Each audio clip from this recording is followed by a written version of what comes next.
Welcome to the NrG Report TV. My name's Stuart Nicholson. Today's NrG Report is brought to you by BKT Platinum, the fastest, quickest, most effective Brazilian keratin treatment we've seen in the salon to date. When I was started out in business in the late 70s, early 80s, there was a lot of emphasis put on goal setting and mission statements.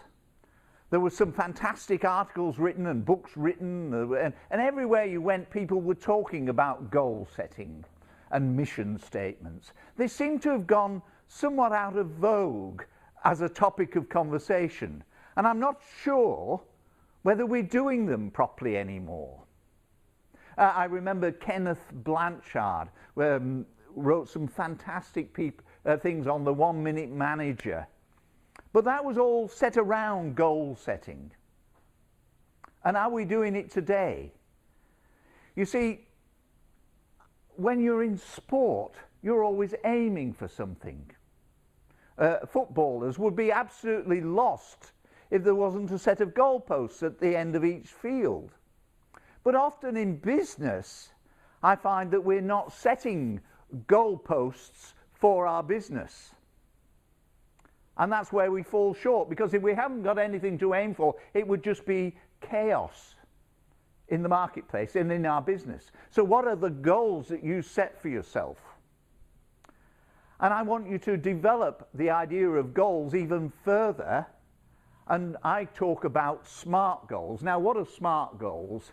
SMART goals are specific, measurable, attainable, realistic, and time-specific. SMART.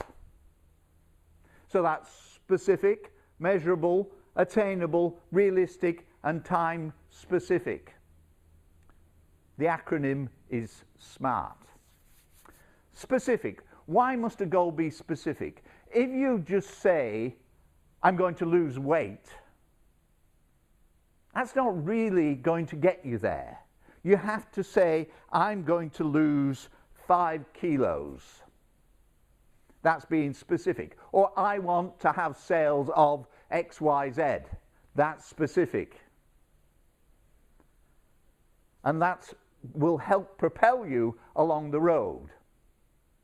The second part of SMART is measurable.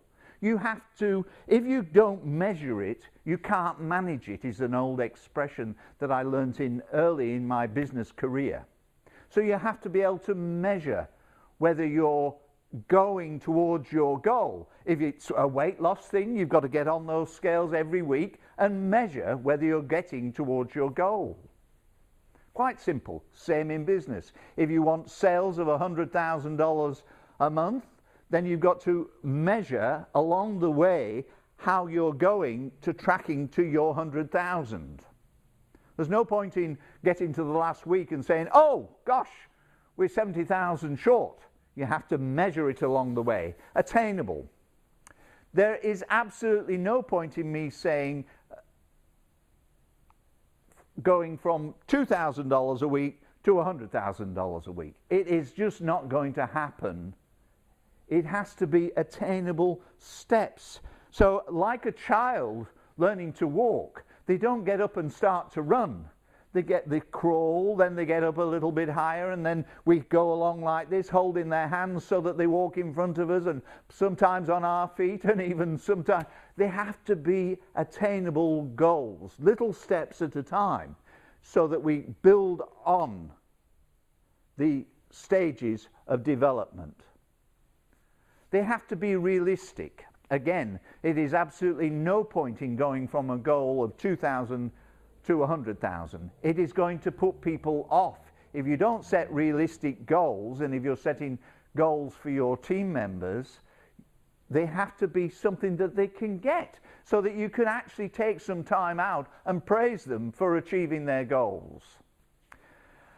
And the most important category is that they have to be time-bound. Now, what do I mean by time-bound? They have to, we have to set it to a limit. So if we want to go from we want to lose that 5 kilos, we have to say, well, we're going to lose that 5 kilos over 5 weeks. And so we're going to lose 2 kilos in the first week, 1 kilo in the second week, half a kilo in the third, maybe 1/4 of a kilo in the fourth and fifth week. So we have to set a time that we want to achieve our goals in. That's SMART. That's how to set a goal and how to achieve a goal. My name's Stuart Nicholson. Now go and market something for your business.